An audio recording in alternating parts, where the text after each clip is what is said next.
So this is lesson 6-9, Symmetry of grade 3 everyday math. This is a parent help lesson. The first thing we're going to talk about are a few vocabulary words that you need to know. So the first one is symmetric.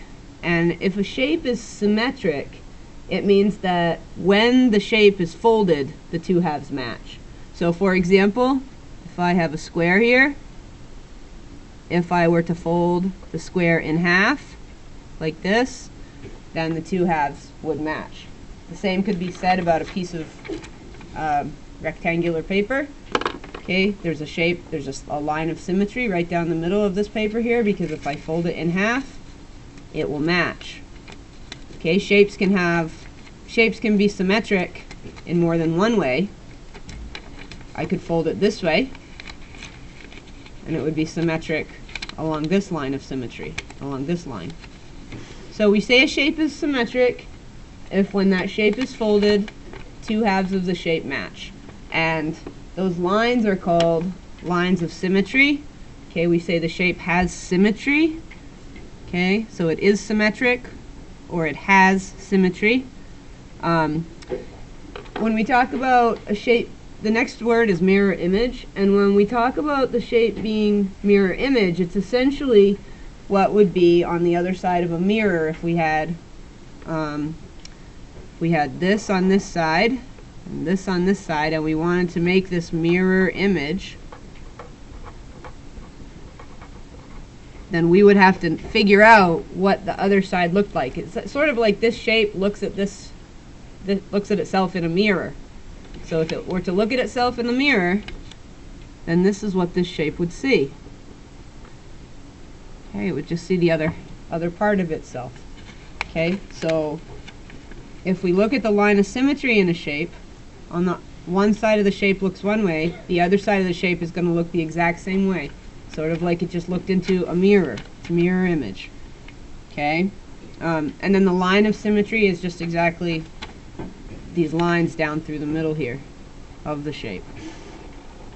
Okay, so that's going to be a line of symmetry. Now, this all represents, this shape is symmetric, it has symmetry. If we fold it, it's mirror image to itself. The other side, this side is mirror image to this side, and the lines of symmetry are what I've drawn here. If you fold it in half a certain way, these are the lines of symmetry of a square, for example. Okay, the lines of symmetry for a triangle. Let's say it's an equilateral triangle, which means all sides and angles are equal. There would be 3 lines of symmetry for an equilateral triangle. Okay, so different shapes are going to have different lines of symmetry. And you might have a shape, let's just say, like this one. Let's just say this, like the letter R. The letter R doesn't have any lines of symmetry. Okay, because if I try to draw a line through the letter R, if this half of the R looks at this half of the R in the mirror, it's going to look different.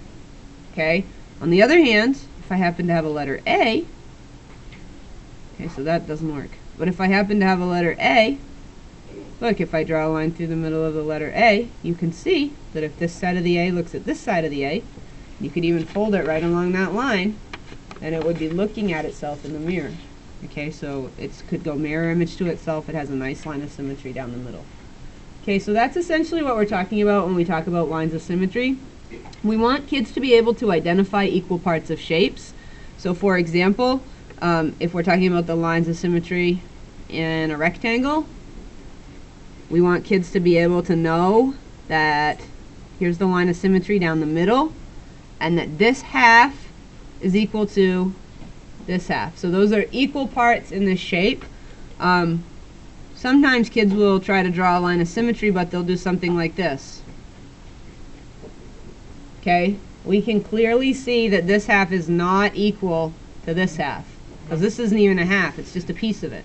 So this would not be how to draw a line of symmetry. The way to draw it is to draw it where the parts of the shape are the exact same. Okay, so we got to make sure that the kids are doing that.